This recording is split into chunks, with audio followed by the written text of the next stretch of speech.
Chaque jour, Charles et Carole vous présentent la leçon de l'école du sabbat.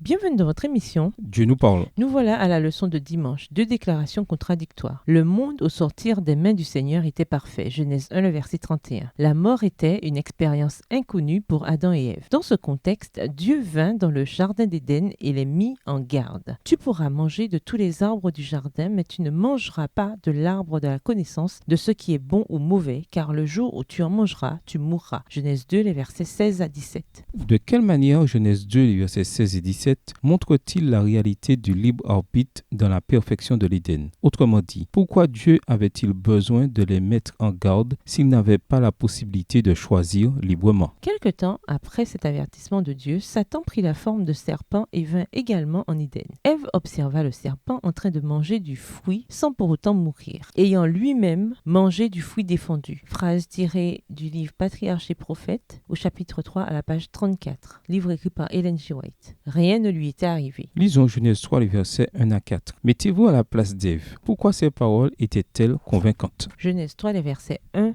à 4. Le serpent était le plus rusé de tous les animaux des champs que l'Éternel Dieu avait fait. Il dit à la femme, « Dieu a-t-il réellement dit, vous ne mangerez pas de tous les arbres du jardin ?» La femme répondit au serpent, « Nous mangeons du fruit des arbres du jardin. Mais quant au fruit de l'arbre qui est au milieu du jardin, Dieu a dit, vous n'en mangerez point et vous n'y toucherez point, de peur que vous ne mouriez.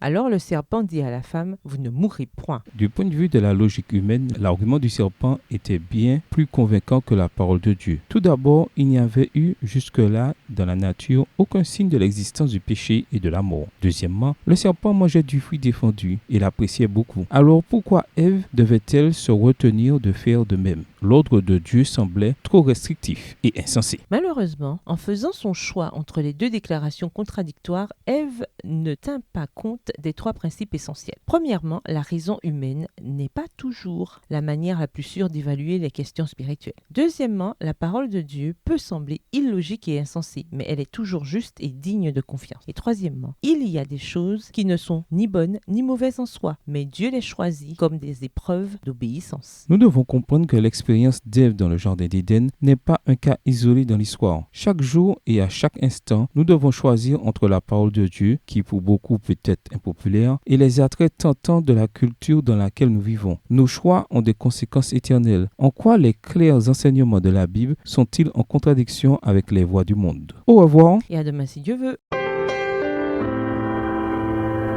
Dieu nous parle.